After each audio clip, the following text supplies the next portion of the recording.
need dragons or power!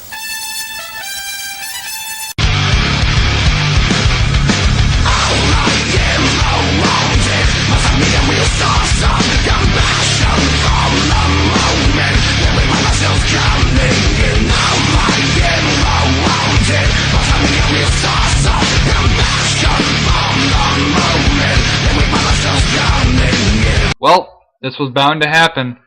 I would have to do this eventually, so why not just get it out of the way now? This is Ben Stein's piece of propaganda known as Expelled, No Intelligence Allowed.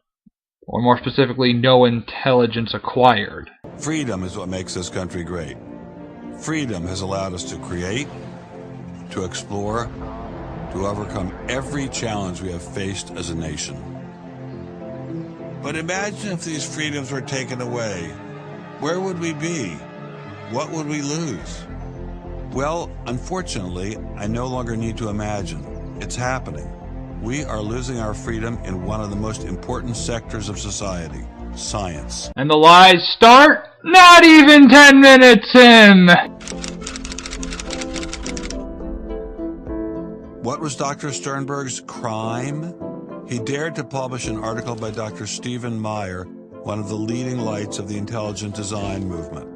The paper ignited a firestorm of controversy merely because it suggested intelligent design might be able to explain how life began.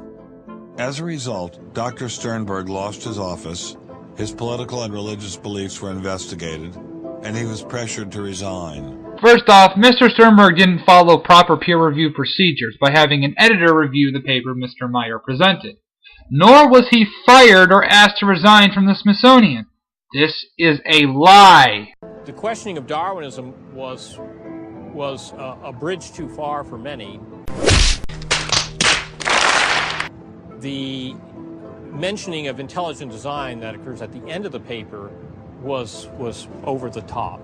And I think the intelligent design proponents have raised a number of very important questions. And you wanted to get those questions brought up and discussed. Placed on the table. Placed on the table. Which said questions have already been answered. People were so upset about it.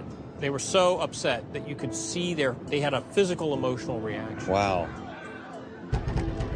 They were saying that Stephen C. Meyer is a well-known Christian, that Stephen C. Meyer is an intelligent design proponent, that Stephen C. Meyer is a Republican. Here's an idea. Why don't you get people from the Smithsonian to give you their side of the story?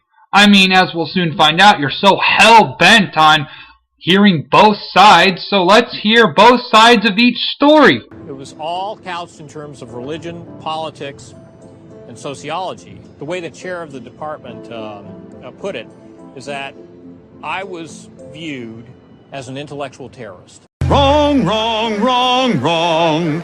Wrong, wrong, wrong, wrong. What happened to Dr. Sternberg was terrible, but surely it was just an isolated case. I was still pretty skeptical, so naturally I checked in with the head of the Skeptics Society, Michael Shermer. Skepticism, it's not a position you take, it's just an approach to claims. This one is called the borderlands of science, where sense meets nonsense. Is intelligent design nonsense? Well, it's unproven, so in that sense it's nonsense. So I would put it in the sort of shaded areas between good solid science and total nonsense. You know, it's sort of 3/4 of the way toward the nonsense side. But you think, nevertheless, people should be allowed to speak about it and publish papers about it? They are free to write and publish and be heard in public forums and go to conferences just like everybody else does. Well, what if a person published something, say at the Smithsonian, in favor of intelligent design and then lost his job over it? And it had been peer-reviewed, and published, and then he lost his job over it anyway. What would happen? What do you think about that situation? I think that particular situation, there was something else going on. What was going on? I don't know. I mean, I don't know, because I don't know. But I think there had to be something. People don't get fired over something like that. You roll up your sleeves, you get to work, you do the research, you get your grants, you get your data, you publish, and you work your butt off, and that's how you get your theories taught. Well, but wait a minute. What if you try and roll up your sleeves and go to work and work your butt off, and they say, well, we're going to fire you if you even mention the word intelligent design? I don't think that's happening. Where is that happening? After Dr. Caroline Crocker simply mentioned intelligent design in her cell biology class at George Mason University, her promising academic career came to an abrupt end. My supervisor invited me into his office. He said, "I'm going to have to discipline you for teaching creationism." And I said, "I mentioned intelligent design on a couple of slides, but I did not teach creationism." He said, "Nonetheless, you have to be disciplined." At the end of the semester, I lost my job. Yet again, another lie! Imagine that. Miss Crocker was not fired. She merely had a non-tenure teaching contract which isn't guaranteed for renewal. Despite the claims, she was just merely asked not to mention intelligent design or creationism in her class and stick to the fucking class material. No more, no less, and they allowed her to finish her teaching contract as well. Not only did this well-loved professor lose her job at George Mason, she suddenly found herself blacklisted, unable to find a job anywhere. Then tell me, why did she teach at North Virginia Community College after she left GMU? It wasn't just biologists who were feeling the Darwinist wrath. When neurosurgeon Michael Egnor wrote an essay to high school students saying doctors didn't need to study evolution. That's like saying that astronomers don't need to understand quantum theory. In order to practice medicine, the Darwinists were quick to try and exterminate this new threat. It's by no means a new threat, not by any stretch of the imagination. A lot of people and a lot of blogs called me unprintable names that were printed. There are a lot of very, very nasty comments. Other people suggested that people call the university I work at and suggested perhaps it's time for me to retire. I realized when I kind of went public with my doubts about the adequacy of Darwin's theory that I would encounter criticism. What has amazed me is the viciousness and the sort of baseness of it. Welcome to the internet, dipshit! Apparently, Professor Marks was not as safe as he thought. A few months after this interview, Baylor University shut down his research website and forced him to return grant money once they discovered a link between his work and intelligent design. Baylor was willing to have Mr. Marks' website on their server so long as they could come to an agreement, such as having a disclaimer saying that his website and Baylor were by no means connected. They couldn't come to an agreement, and now Mr. Marks' website is on a third-party server. And I could find nowhere on any credible site that stated that Mr. Marks had to give up his grant money. Astronomer Guillermo Gonzalez found himself in a fierce shootout with Iowa State University following the publication of his book, arguing that the universe is intelligently designed. Despite a stellar research record that has led to the discovery of several planets, his application for tenure was denied. Gaining tenure is incredibly difficult. It's by no means easy, and once you do gain tenure, you have to keep up your research a lot. You have to give very, very good results consistently. And if you lose your tenure, then there's usually a good reason for it. In addition to those scientists who were willing to appear on camera, we encountered many more who didn't dare show their face for fear of losing their jobs. You use an intelligent design perspective to get the research done, but you're not allowed to talk about it in public. And so there is definitely incentive, if you think about it, for people to remain within the mainstream. You know, what's he up to? What is he thinking? Is he one of them? That kind of thing. If I write intelligent design, they hear creationism. Because it is creationism. They hear religious right. They hear theocracy. So it appears Mr. Shermer, the self-styled skeptic, was wrong on this one. Intelligent design was being suppressed in a systematic and ruthless fashion. Intelligent design is suppressed as much as flat earth theory is suppressed. But maybe intelligent design should be suppressed. I didn't like what was happening to these scientists, but on the other hand, we don't want our kids being taught that the earth is flat or that the Holocaust never happened. It was time to ask the scientific establishment what was so bad about intelligent design. Intelligent design people are not genuine scientists. Intelligent design is a racket. It's just propaganda. The only intelligent thing about it is to have got people to call it that. It's really very stupid as well. Everybody knows science education in America is appalling. What we don't need at this time is intelligent design in the classrooms. To present intelligent design stunts their educational growth. It stunts their intellectual growth. But what I don't understand is how these animals could have been on Earth millions of years before man. And the Bible says the whole Earth was created in only 6 days. It wasn't just the educational aspects of intelligent design that had scientists concerned. Many suspected the movement masked a much larger agenda. Intelligent design is a set of excuses to squeeze creationism into the classrooms.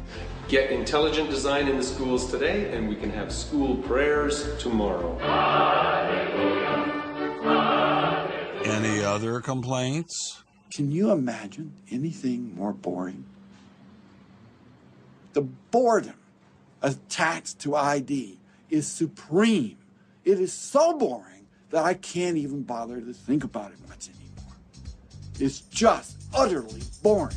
The people from the Discovery Institute, the people who are doing the intelligent design, they're all varnish and no product. The Discovery Institute is a propaganda mill. It's an institution designed to suck in money from religious investors and turn it into a sanitized, somewhat secular version of the creation story to get it into the schools. If they have a way of understanding nature that's superior to the one that we all are making lots of discoveries using, great. Bring it up. When you go around and raise funds, your people are not saying to you, by the way, we're going to get all these scientists out of the classroom and put Christ back in the classroom. Well, I don't know that Christ has ever been in the science classroom. This is not a religious argument. This is something that people, we have fellows who are Jewish or agnostic or various other things. There are people, there are Muslim scientists, there are people of all kinds of backgrounds who agree that Darwin's theory has failed. Are you going to provide any evidence to back up this claim? No? Then sit down and shut the fuck up.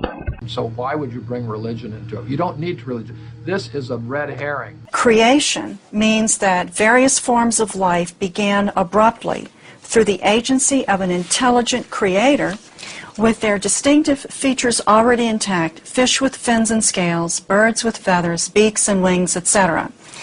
The same definition in this draft, after the Edwards decision, reads this way: intelligent design means that various forms of life began abruptly through an intelligent agency with their distinctive features already intact: fish with fins and scales, birds with feathers, beaks, etc. Same definition, just one is worded in terms of creationism, the other one worded in terms of intelligent design. Everyone said intelligent design is creationism relabeled. Never in our wildest dreams, though, did we think that this would actually be recorded in paper in a way that could be documented in a court case. And in comparing the Of Pandas and People drafts, Forrest discovered that the authors had apparently made their revisions in haste. In cleansing this manuscript, they failed to replace every word properly. I found the word creationists, and instead of replacing the entire word, they just kind of did this and got design proponents with the C in front and the ISTS in the back from the original word. It's all there, black and white, clear as crystal. You get nothing. You lose. Good day, sir. Stein then goes around interviewing a bunch of intelligent design proponents, and they spew the same thing over and over and over again. And it's really not worth mentioning because these arguments have been disproven and dismantled. And if you want to call me out on some kind of bullshit, go right ahead. I'm leaving a link to both this and Nova's Intelligent Design on Trial in the description box, so go ahead and watch it. I'm just cutting this for the sake of time and my sanity. Evolution is a fact. It's a fact which is established as securely as essentially any other fact that we have in science.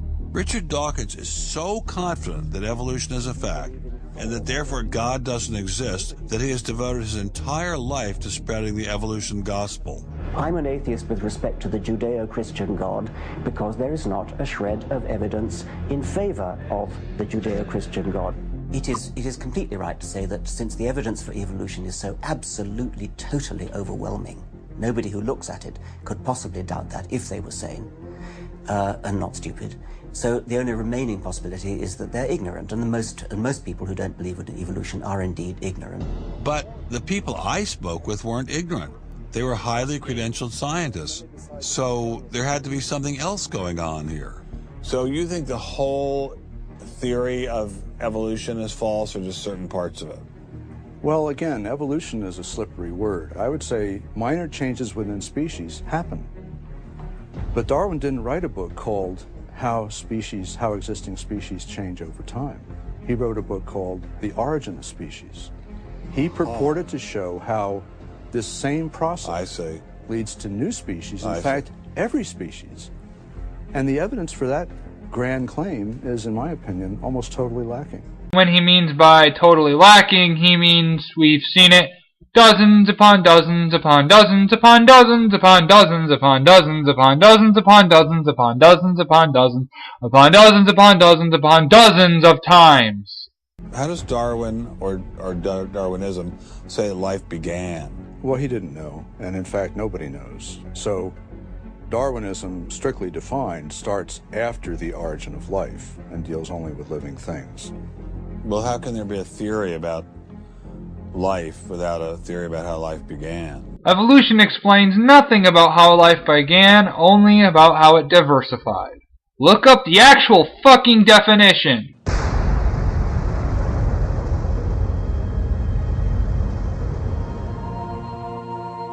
This is the story of a small planet in space called Earth. For a typical Darwinian explanation of how life originated, Dr. Wells directed me toward this documentary. The chemical elements essential for life, hydrogen, oxygen, carbon, and nitrogen, were now in place. What was needed was a way of combining them. Perhaps the energy came from lightning. Whatever it was. Excuse me? Whatever it was, energy managed to arrange these chemical ingredients in just the right way. Whatever it was? I was hoping for something a little more scientific. The most popular idea has been that life emerged spontaneously from primordial soup. In 1953, Stanley Miller mixed water, methane, ammonia, and hydrogen to simulate the early Earth's atmosphere. Then he ran electricity through it in an attempt to jumpstart life. It didn't work. Wrong, wrong, wrong, wrong. Wrong, wrong, wrong, wrong. The Miller-Urey experiment was a huge success. It demonstrated that amino acids can form naturally. I can only assume that this is nothing more than a flat-out lie. While the initial results seemed promising, 50 years later, most serious scientists have abandoned this approach in favor of alternate theories. Prominent Darwinist Michael Roos attempted to explain one of them to me. He wasn't kidding. How did we get from an inorganic world to the world of the cell? Well, one popular theory is that it might have started off on the backs of crystals. My crystal ball. Molecules piggybacked on the back of crystals forming, and that this led to more and more complex. But of course, the nice thing about crystals is every now and then you get mistakes, mutations, and that this opens the way for natural selection. But at one point there was not a living thing, and then there was a living thing. How did that happen? Well, that's just I've just told you. And I don't see any reason why you shouldn't go from very simple to more and more complex to more and more complex. I don't either, but I don't know how you get from mud to a living cell. That's my... The first step is the formation of amino acids, which the Miller-Urey experiment demonstrated that it is possible for them to form naturally. My question. Yes, well, I've told you. I think it's on the back. Try one more time. On the backs of crystals. On the backs of crystals is at least one hypothesis, yes. So that's your theory, and you think that is more likely and less far-fetched than intelligent design? I think it is. I wouldn't put Ben Stein's money on Dr. Roos's joyriding crystals, but it did make me wonder, what were the chances of life arising on its own? It's been speculated that probably there would have to be a minimum of about 250 proteins to provide minimal life function. If that's really true, then I think it's almost inconceivable that life could have happened in some simple step-by-step way. Okay, so the simplest form of life requires at least 250 proteins to function. What's so difficult about that?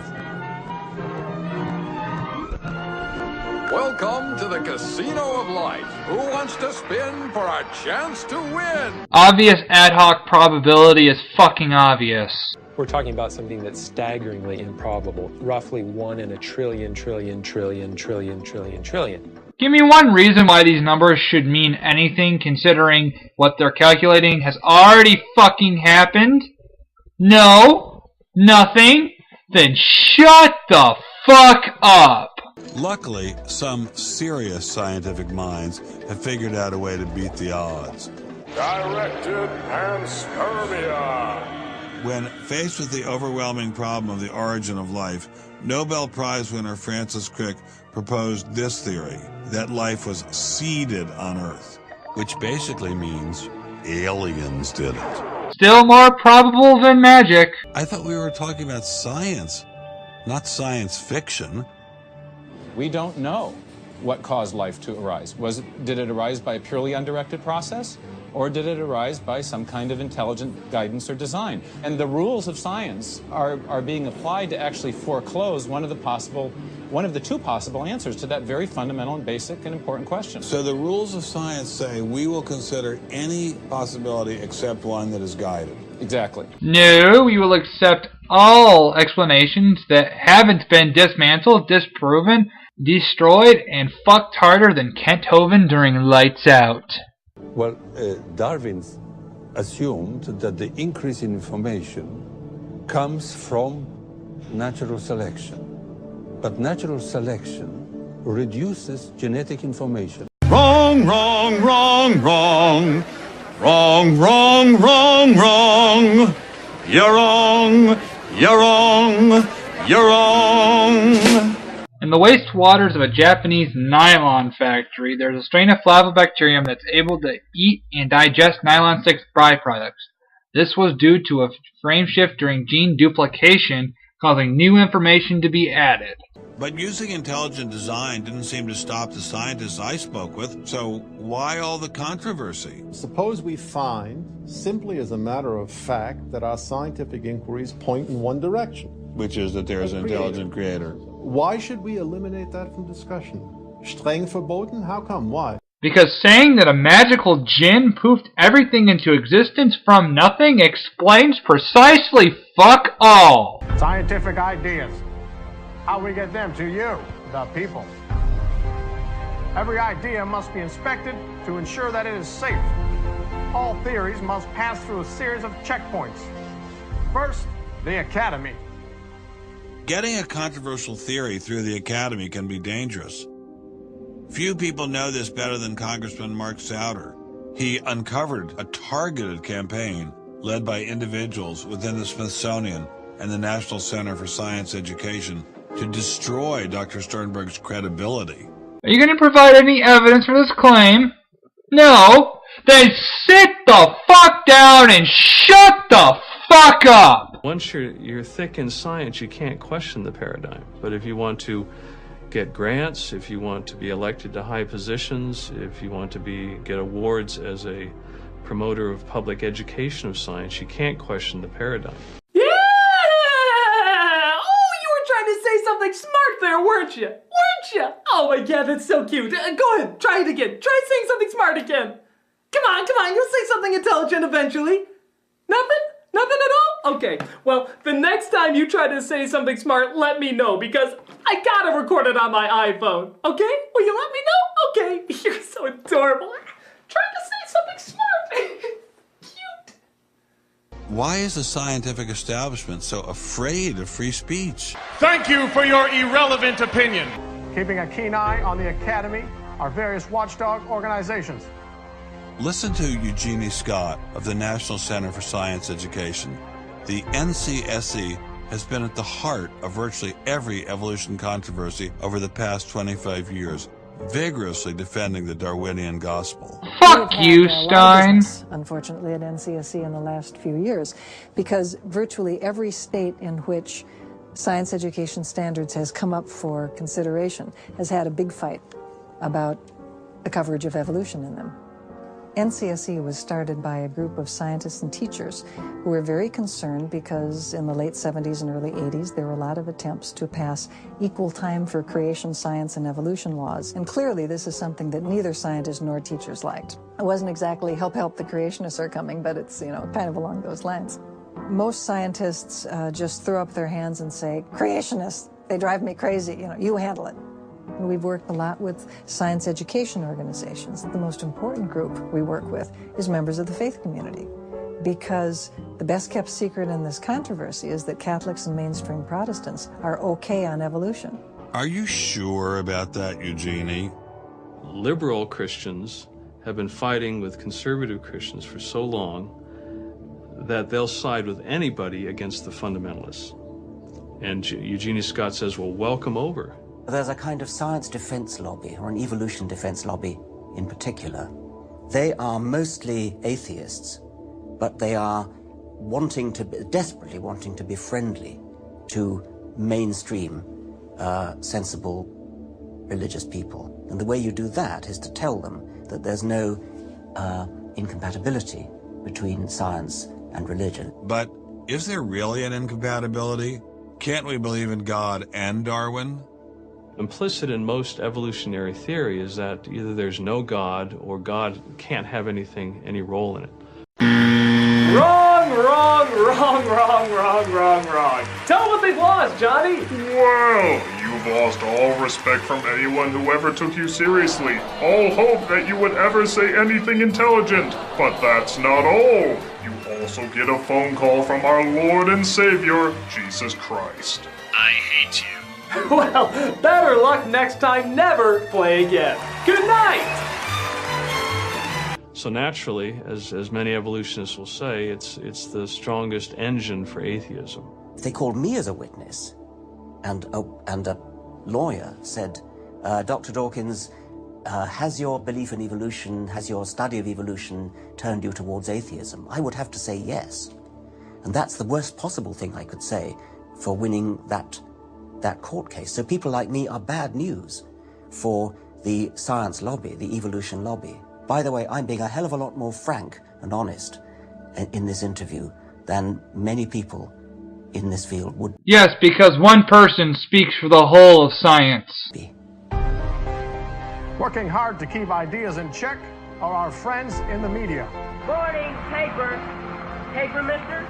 The tendency of the media is to side with the establishment because they inherently agree with the establishment. Eugenie Scott, my understanding is that there is not a single peer-reviewed article out there that supports intelligent design. Am I wrong? You are not wrong. You are correct. I believe that we get coverage, but we always get coverage like we're the outsider, not like it's an even debate. But instead of merely reporting news, he analyzes it, often expressing his personal opinions. We constantly deal with reporters who refuse even to report the correct definition of intelligent design. They, over and over again, talk about life is so complex, God must have done it. Just admit it, it's religion. Very simple. You just can't, it's religion. It's a wanton distortion of our position. Study desk. I've got a hot story here. You can look at Associated Press stories, and the same sentence will appear in those stories for 10 years. Intelligent design says that life is too complex. It's called a boilerplate. And the reporter never reports anymore or gets any new ways to say it, so the public understanding never advances. Because that's all you cocktards say, is that life was so complex that it must have been pooped into existence by some kind of magical djinn.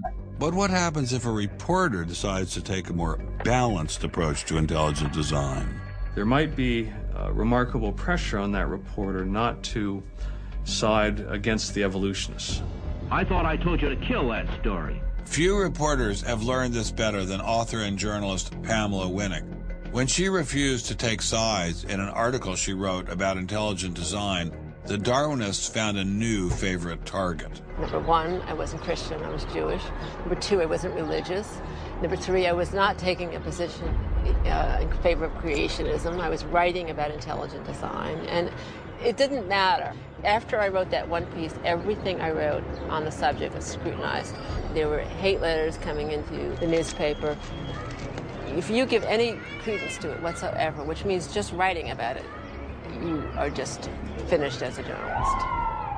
Other journalists we spoke with told similar stories, but didn't dare appear on camera. Assertions given without evidence can be dismissed without evidence. And now, the presses are ready to roll. When all other checkpoints fail, there is always the courts.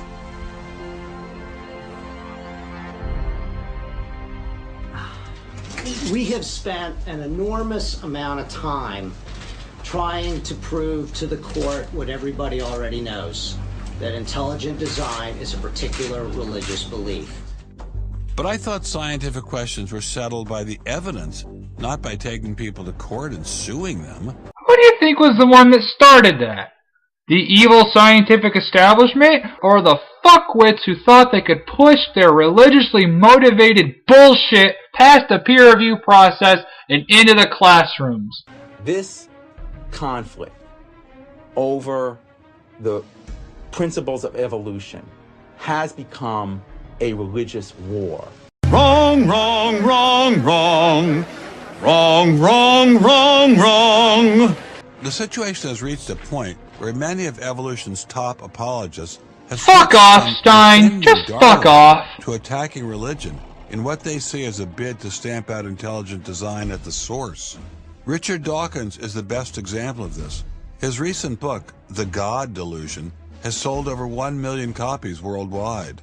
The God Delusion is my long-expected, long-worked-on, full-frontal attack on religion. To me, science is about trying to explain existence, and religion is about trying to explain existence. It's just that religion gets the wrong answer. But is Dawkins correct? Are science and religion really at war? Why do you assholes always have to pick on Mr. Dawkins? Biologist P.Z. Myers, who runs the pro-Darwin anti-religion blog Pharyngula, says science eroded his faith as well. I never hated religion. I found religion quite comfortable, and I liked the people in it. What led to the atheism was learning more about science, learning more about the natural world, and seeing these horrible conflicts with religion. And it was then, when I discovered evolution, when I discovered Darwinism, that I realized there's this magnificently elegant, stunningly elegant explanation, which I didn't quite understand to begin with. When I did understand it, then that finally killed off my remaining religious faith. After hearing these stories, I was not surprised to discover that most evolutionary biologists share Professor Dawkins' views. It appears Darwinism does lead to atheism, despite what Eugenie Scott would have us believe. In part, I think Matthew Arnold put his hands on it when he spoke about the withdrawal of faith. There is a connection between a society that has at least a minimal commitment to certain kinds of transcendental values and what human beings permit themselves to do one to the other. That got me thinking, what other societies have used Darwinism to trump all other authorities, including religion? As a Jew, my mind leapt to one regime in particular. The connection between Hitler and Darwin is, of course, historically a difficult connection because they were separated by a good many years. One was English, one was German. Nonetheless, if you open Mein Kampf and read it, especially if you can read it in German, the correspondence between Darwinian ideas and Nazi ideas just leaps from the page. Really? Because from many of Hitler's writings and speeches, his special brain of insanity seemed to have been religiously motivated. He even declared a belief in evolution a damnable sin. So tell me, how did Hitler believe in Darwinism as you proclaim it? Hitler and many of the physicians that carried out this program were very fanatical Darwinists. Wrong, wrong, wrong, wrong. Wrong, wrong, wrong, wrong. And particularly they wanted to apply Darwinism to society. Social Darwinism and the theory of evolution have no correlation with each other whatsoever. Many of these people in the 19-teens, 1920s who were putting forward some of these ideas about racism were considered the leading scientists. These were Darwinists who were taken seriously by fellow academics. It's not to say that all academics believed it. These leading academics, were there any of them who were Americans? There were plenty of Americans who were saying similar kinds of things, including various religious organizations. For the next few minutes, the film throws us a complete and total red herring by somehow connecting dots that aren't there. So I'm just going to skip to perhaps the most dishonest moment in the entire film. And just imagine that. The most dishonest moment in this entire film. With savages, the weak in body or mind are soon eliminated. We civilized men, on the other hand, do our utmost to check the process of elimination. We build asylums for the imbecile, the maimed, and the sick. Thus, the weak members of civilized societies propagate their kind. No one who has attended to the breeding of domestic animals will doubt that this must be highly injurious to the race of man. Hardly anyone is so ignorant as to allow his worst animals to breed. Charles Darwin, The Descent of Man, 1871. Now let's read the very next fucking passage, shall we? The aid which we feel impelled to give to the helpless is mainly an incidental result of instinct of sympathy which was originally acquired as part of the social instincts but subsequently rendered in the manner previously indicated more tender and more widely diffused, nor could we check our sympathy, if so urged by hard reason, without deterioration, is the noblest part of our nature. The noblest part of our nature, sympathy? Why, that sounds absurd, right? No. The fact of the matter is, Charles Darwin was against social injustice of all kinds, regardless of what creationists say about him. Throughout the Cold War in Germany, there was this wall erected to keep ideas out. It was erected by people who held an ideology, that were afraid of a competition from other ideas that would come into their society. And what we're seeing happening in science today is very much like that. But I think that's just a strategy for protecting a failing ideology from competition. America didn't become the great nation that it is by suppressing ideas. It progressed by allowing freedom of speech and freedom of inquiry. Thomas Jefferson got it right when he wrote, "We hold these truths to be self-evident, that all men are created equal, that they are endowed by their Creator with certain unalienable rights, that among these are life, liberty, and the pursuit of happiness." Hundreds of thousands of Americans have given their lives to protect these values, but now they're under threat once again. Tell me, how can you suppress something that's been disproven? We went into the Smithsonian looking for answers, but we ran into the same stone wall as Congressman Souter. We're not authorized to do this, Mr. Stop.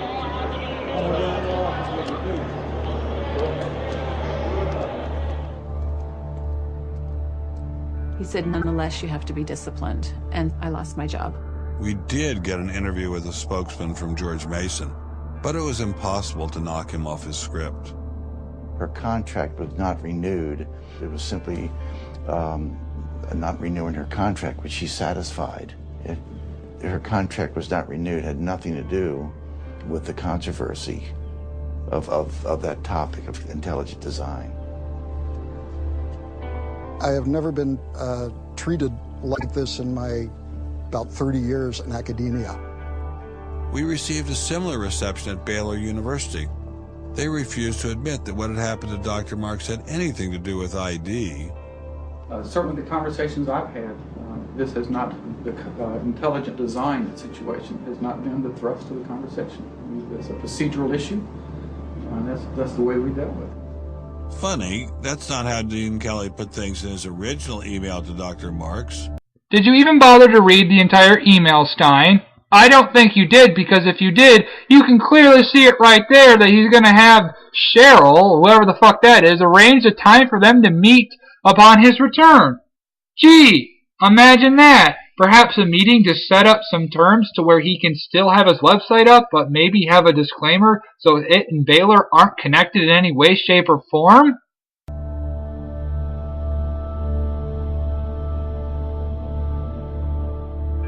I'm not mixing my religion with my science. the questions that I ask in my intelligent design research are perfectly legitimate scientific questions. At least the top guns at Iowa State were willing to own up to their actions. What we wanted to stop is the use of the name of ISU to validate intelligent design elsewhere, and we did succeed. A researcher losing tenure at a prestigious university for supporting an already disproven idea? Yep. Must be suppression of information. Hello, Professor Dawkins. How are you? I'm Ben Stein. I'm so sorry to keep you waiting. How are you? Fine, thank you. You have written that God is a psychotic delinquent invented by mad, deluded people. No, I didn't say quite that. I said something rather better than that. Oh, well, please tell us what you said. Please tell us what you said. Well, I would have to read it from the book. No, please. The God of the Old Testament is arguably the most unpleasant character in all fiction. Jealous and proud of it, a petty, unjust, unforgiving control freak, a vindictive, bloodthirsty ethnic cleanser, a misogynistic, homophobic, racist, infanticidal, genocidal, filicidal, pestilential, megalomaniacal, sadomasochistic, capriciously malevolent bully. So that's what you think of God? Yeah. How about if people believed in a God of infinite lovingness and kindness and forgiveness and generosity, sort of like the modern day God? Why spoil it for them? Why not just let them have their fun and enjoy it? I mean, I don't want to spoil anything for anybody. I write a book, people can read it if they want to. I believe that it is a liberating thing to free yourself from primitive superstition. So religion is a primitive superstition? Oh, I think it is, yes. So you believe it's liberating to tell people that there is no God? I think a lot of people, when they give up God, feel a great sense of release and freedom. Why do you think that? I mean, what's your dad? What's your scientist? What's your data? I think, well, I've had a lot of letters saying that, and I've... There are 8 billion people in the world, Dr. Dawkins. How many letters have you had? No, I haven't done that. That's quite true. Professor Dawkins seemed so convinced that God doesn't exist that I wondered if he would be willing to put a number on it. Well, it's hard to put a figure on it, but I mean, I put it as something like, 99% against or something. Well, how do you know it's 99%? I don't. Say and not 97%. No, I did. You asked me to put a figure on it, and I'm not comfortable putting a figure on it. I think I just think it's very unlikely. What? But you couldn't put a number on it? No, of course not. So it could be 49%. Well, it would be. I mean, I think it's unlikely, but it's quite far from 50%. How do you know? I don't know. I mean, I put an argument in the book. Well, then who did create the heavens and the earth? Why do you use the word who? You see, you immediately beg the question by using the word who. Well, then how did it get created? Well, by a very slow process. Well, how did it start? Nobody knows how it started. We know the kind of event that it must have been. We know the sort of event that must have happened for the origin of life. And what was that? It was the origin of the first self-replicating molecule. Right, and how did that happen? I told you we don't know. So you have no idea how it started? No, nor has anybody. Nor has anyone else. What do you think is the possibility that intelligent design might turn out to be the answer to some issues in genetics or in evolution?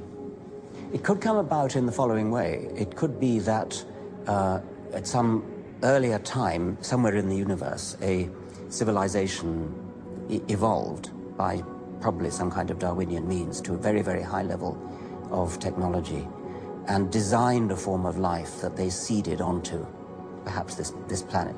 Now, that is a possibility and an intriguing possibility. And I suppose it's possible that you might find evidence for that if you look at the details of biochemistry, molecular biology. You might find a signature of some sort of designer. Wait a second. Richard Dawkins thought intelligent design might be a legitimate pursuit? Wrong, wrong, wrong, wrong. Wrong, wrong, wrong, wrong. It's obvious to anyone watching this interview that it was heavily edited. Not for the normal reasons, such as time constraints, but to deliberately make Mr. Dawkins look and sound inconsistent. Dishonest much? And that designer could well be a higher intelligence from elsewhere in the universe. Well, but that higher intelligence would itself have had to have come about by some explicable or ultimately explicable process. It couldn't have just jumped into existence spontaneously. That's the point. So Professor Dawkins was not against intelligent design, just certain types of designers, such as God. So the Hebrew God, the God of the Old Testament, he doesn't exist in your view? Certainly. I mean, that would be a very unpleasant prospect. And the Holy Trinity of the New Testament, nothing like that. Do you believe in any of the Hindu gods? Like Vishnu? How can you ask such a question? You don't, right? How could I? I mean, why would I, given that I don't believe in any others? You don't believe in the Muslim God? No. I mean, why do you even need to ask? Well, I just wanted to be sure. So you don't believe in any God anywhere? Any God anywhere would be completely incompatible with anything that I've said. I assume. Yeah. I just wanted to make sure you don't believe in any God anywhere. No. What if after you died you ran into God? He said, "What have you been doing, Richard? I mean, what have you been doing? I've been trying to be nice to you. Yeah. I gave you a multi-million-dollar paycheck over and over again with your book, and look what you did." Pascal's wager, really, Stein? He said something like, "Sir, why did you take such pains to hide yourself?" But if the intelligent design people are right, God isn't hidden. We may even be able to encounter God through science. Science will never be able to find God because science only deals with things in the natural world, i.e. perceptible reality. And God and gods and magic are all part of the supernatural, something science cannot test, verify, and confirm. If we have the freedom to go there, what could be more intriguing than that?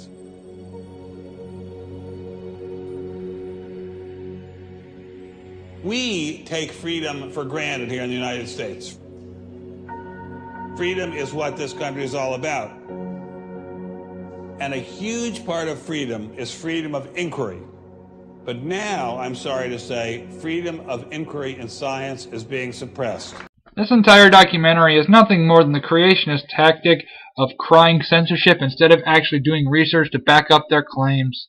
If you truly want an honest documentary about intelligent design versus evolution, watch Nova's Judgment Day Intelligent Design on Trial. It actually looks at both sides of the debate evenly, examines their evidence, and comes to the conclusion of which one is more valid. While yes, it is about the Dover court case, it does take a look at the evidences for both. Something this piece of propaganda completely forgot to do. Where it can't possibly touch a higher power, cannot possibly touch God. Those barriers cut across Germany in a gash of barbed wire, concrete, dog runs, and guard towers.